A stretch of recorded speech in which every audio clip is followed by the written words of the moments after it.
Assalamualaikum warahmatullahi wabarakatuh. Apa khabar anda semua? Alhamdulillah.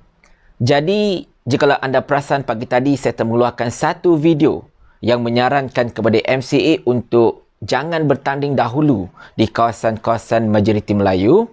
Sebaliknya, fokuslah terlebih dahulu di kawasan majoriti Cina. Jadi, melalui video ini, saya akan beritahu anda kenapa.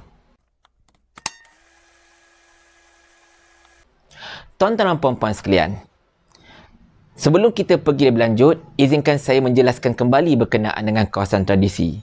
Ya, pagi tadi saya ada menyebutkan kawasan tradisi ini adalah kawasan di mana telah dibenangi ataupun diwakili oleh parti-parti tertentu ataupun pihak-pihak tertentu sejak sekian lama. Tetapi macam mana kita tahu, landscape politik negara kita ini telah berubah sama sekali selepas PRU yang ke-14. Jadi, selepas itu memang tidak ada siapa pun yang boleh claim dah, okey, ini kawasan tradisi kami. Terutamanya selepas Barisan Nasional mengalami kekalahan ketika PRU ke-14 hari itu. Dan oleh kerana perubahan lanskap ini jugalah yang menyaksikan formula pengagihan kerusi ketika zaman Barisan Nasional dahulu di antara parti-parti komponen tidak lagi relevan, tuan-tuan dan puan-puan sekalian. Sebaliknya, sekarang kita telah memasuki era baru, norma baharu. Jadi kita harus berasimilasi, kita harus beradaptasi ataupun kita akan terus ketinggalan. Baik. Jadi, kembali pada tajuk kita. Kenapa saya sarankan MCA untuk bertanding dahulu di kawasan majoriti Cina, dan bagi saya ini adalah satu formula yang sebenarnya sangat-sangat bagus untuk memastikan Perikatan Nasional ini berjaya menang. Dan mungkin juga ada sedikit chance untuk MCA menang di kursi-kursi Cina tersebut. Baik. Macam mana kita tahu, tuan-tuan dan puan-puan sekalian, lawan utama MCA di kursi-kursi Cina ialah DAP. Tetapi jika MCA meletakkan calon mereka di kawasan majoriti Melayu, sebagai contohnya kawasan yang 53% Melayu ke atas.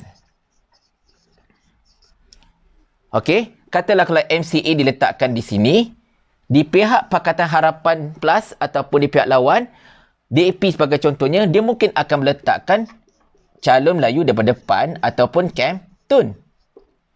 Inilah Melayu tau. Dan inilah Chinese.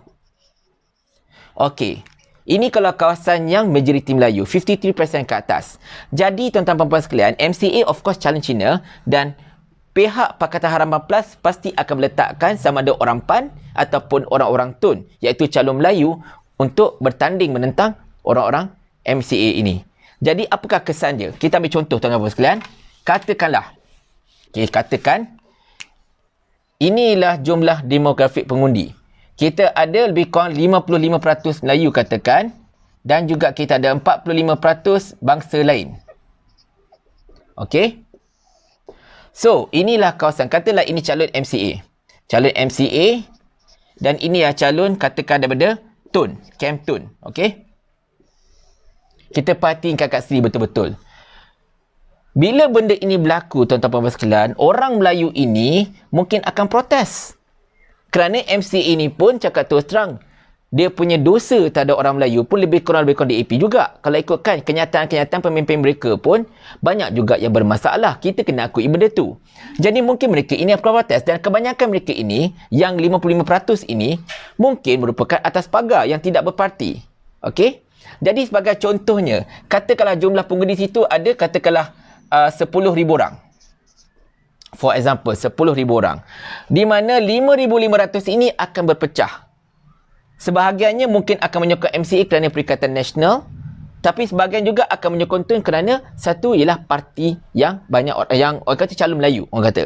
Jadi kita ambil contoh, 55-55. Katakanlah lebih kurang dalam, daripada 5,500 ini kita ambilkan katalah dalam split. 5,000 sokong ke MCA. And then 5,500 sokong ke Tun. Contoh.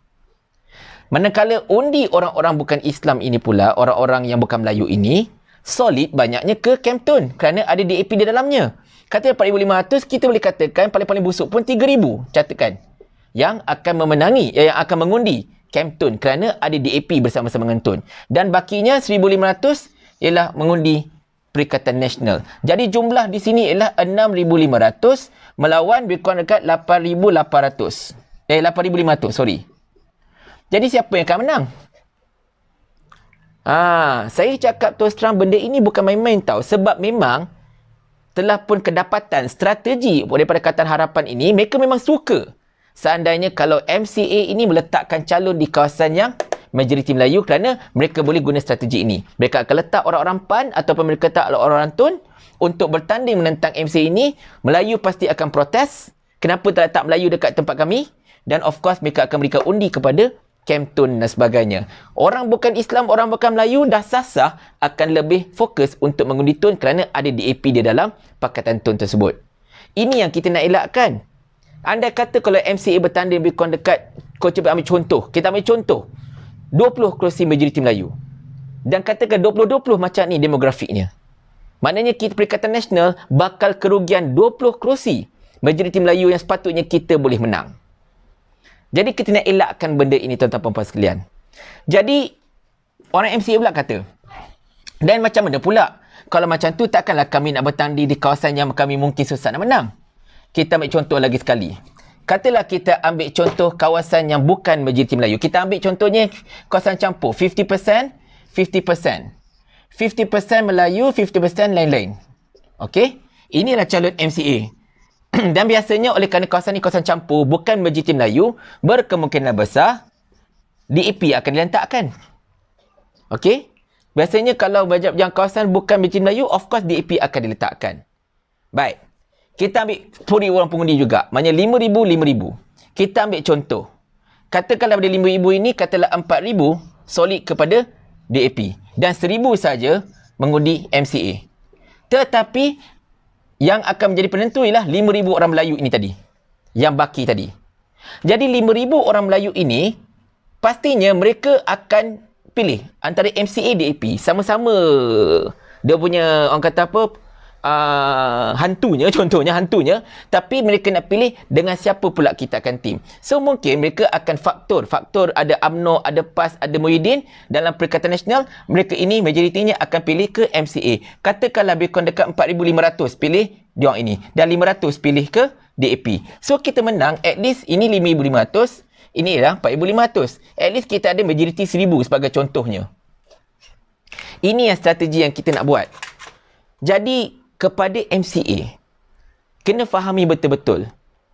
Tugas anda ialah untuk memenangi undi-undi kaum Cina dan juga kaum-kaum lain dan asimilasikan mereka bersama-sama dengan kami untuk membentuk sebuah negara yang berpadu. Jangan hanya fokus untuk mencari kerusi mudah untuk dimenangi. Mentang-mentanglah orang Melayu akan sokong Perikatan Nasional, menyokong Muafakat Nasional, korang nak bertanding dekat kerusi majoriti Melayu. No. You must, orang kata apa, compete dekat kawasan-kawasan yang seperti ini. 50-50 atau mungkin 45% Melayu dan sebagainya. That is your turf. Jangan ambil turf parti-parti Melayu. Dan kepada para pimpinan dalam Perikatan Nasional, dalam Muafakat Nasional, tolong perhatikan benda ini dan pastikan ahli kursi nanti menyaksikan MCA akan diletakkan di kursi-kursi seperti ini. Dan jikalau mereka diletakkan kursi-kursi seperti ini, of course lah jentera kita wajib membantu untuk memastikan orang Melayu dekat kawasan-kawasan seperti ini mengundi MCA dan bukannya DAP.